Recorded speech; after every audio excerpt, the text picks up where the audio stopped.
شروع کرتا ہوں اللہ کے نام سے جو بڑا مہربان اور نہایت رحم کرنے والا ہے۔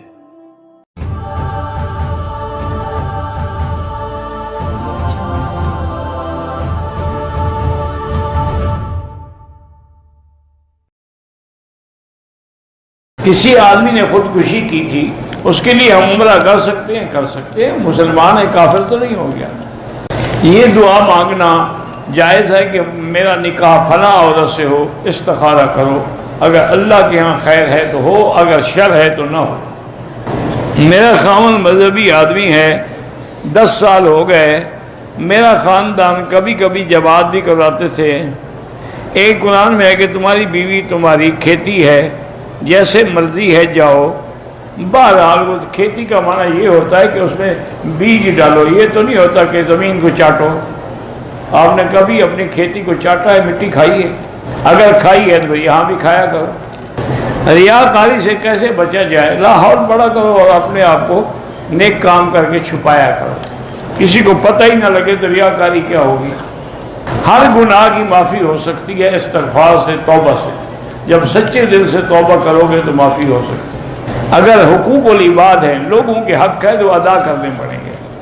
عمرے کی نیت کی، طواف کیا، وضو کرنے کی نوبت آنے پر وضو کیا، غلطی سے چہرے پر رومال سے چہرہ صاف کیا، کوئی بات نہیں۔ میں نے طواف کیا، میں کمرے میں جا کے سو گیا، صبح کو آ کے میں نے صفا مروا دوڑے۔ اگر آپ نے احرام نہیں کھولا، سلے ہوئے کپڑے نہیں پہنے تو کوئی حرج نہیں۔ صبح شام کے اذکار حدیثوں میں لکھے ہوئے ہیں، کوئی حدیث کی کتاب لے، یہ نیچے آپ دیکھیں گے نا دروازے پر، تو وہ حسن المسلم کے نام سے چھوٹی چھوٹی دعا کی کتابیں دے رہے ہیں، اس میں ساری وظیفے لکھے ہوئے ہیں۔ بہرحال ایک عورت کے بال کم ہوں یا زیادہ، عمرہ کرے گی تو بال کٹانے پڑیں گے، نہ تو نہ کرے، طواف زیادہ کرے۔ بال فوت ہو گئے، اللہ مغفرت فرمائے۔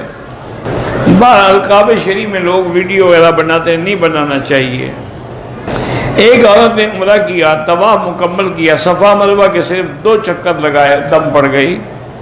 اگر مرد بیوی سے اچھے طریقے سے بات نہ کرے تو اللہ سے دعا مانگے کہ اللہ اس کو حیا دے۔ اگر دوبارہ عمرہ کریں گے سر پہ اس طرح پھروانا ہوگا، بال ہوں یا نہ ہوں۔ صفا مروہ دوڑنے کے بعد میں نے اپنے سر پہ خود اس طرح پھیرا، کوئی حرج نہیں۔ جدے سے واپسی پہ احرام باندھنا ضروری نہیں ہے، اگر مدینے سے آئیں ضروری ہے، اگر کاروبار کے لیے جائیں تو پھر ضروری نہیں ہے۔ کچھ لوگ کہتے ہیں کہ حضرت علی بیت اللہ میں پیدا ہوئے، بہرحال کہ لفظ تو کعبہ لکھا ہوا ہے، مراد یعنی اللہ کا حرم ہے۔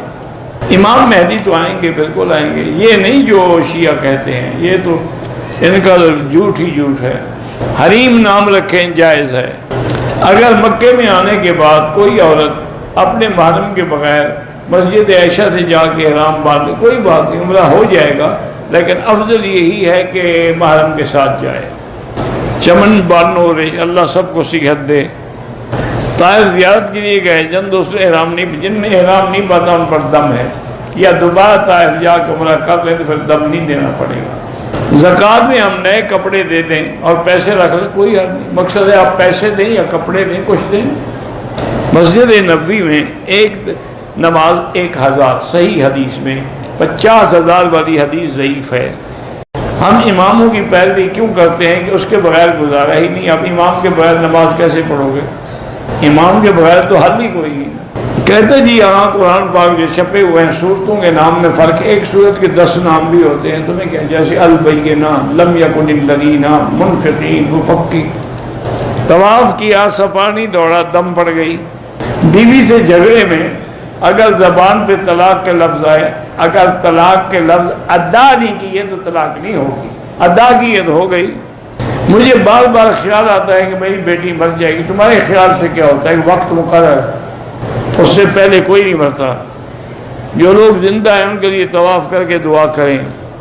کبوتر چوک تک صفیں جہاں تک، اگر اگلی صفیں ملی ہوئی ہیں یا نظر آ رہی ہیں تو نماز ہو جائے گی۔ بہرحال اگر کسی نے کہا ہے کہ صحابہ میں، نعوذ باللہ، صحابہ میں کوئی منافق نہیں تھا، صحابہ کے بارے میں جب اللہ نے فرما دیا ہے کہ اولئک هم المؤمنون حقا، تو ان میں پھر منافق کیسے ہو سکتے ہیں؟ اور صحابہ کے بارے میں جب پوری امت کا اجماع ہے کہ الصحابۃ کلھم عدول، صحابہ سب سچے اور عادل تھے، تو پھر اس قسم کی باتیں کرنا جو ہے، جو منافق تھے وہ صحابی نہیں تھے، مسلمان بن کے رہتے تھے۔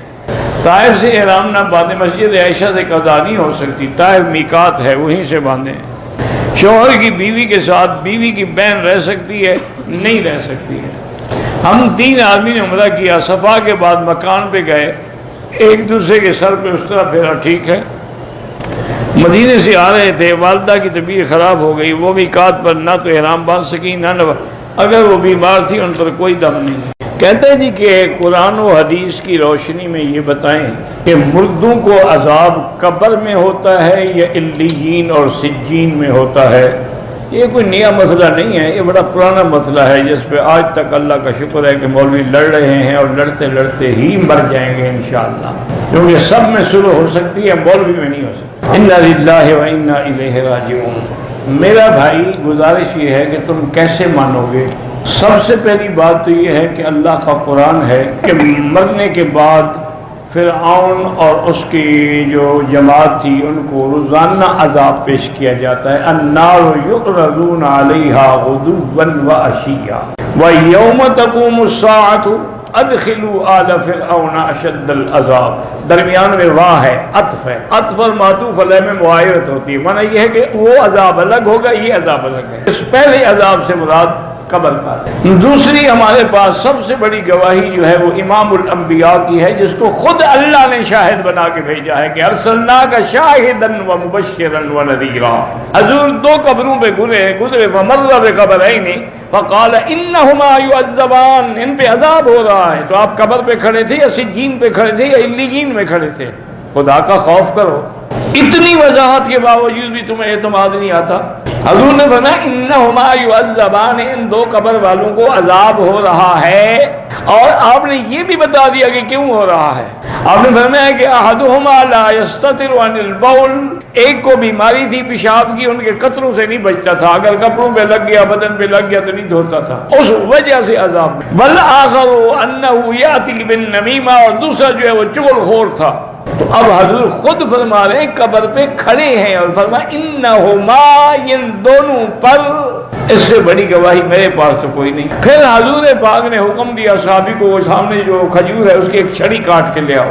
وہ چھڑی کاٹ کے لے آئے تو آپ نے اس چھڑی کو ایسے چیر کے 2 حصے کیا، ایک اس قبر پہ لگا دی، ایک اس قبر پہ لگا دی۔ فرمایا کہ جب تک یہ سبز رہے گی اللہ کا ذکر کرے گی، کیونکہ درختوں کا سبزہ بھی ذکر کی وجہ سے ہے، جب ذکر نہیں کرتے ان پر بھی موت آ جاتی، جیسے بندے کی زندگی بھی ذکر سے ہے، ذکر نہ کرے تو گویا وہ میت ہے۔ تو 12 اتنی بڑی دلیل کے بعد تمہیں اور پتہ نہیں کیسی دلیل چاہیے۔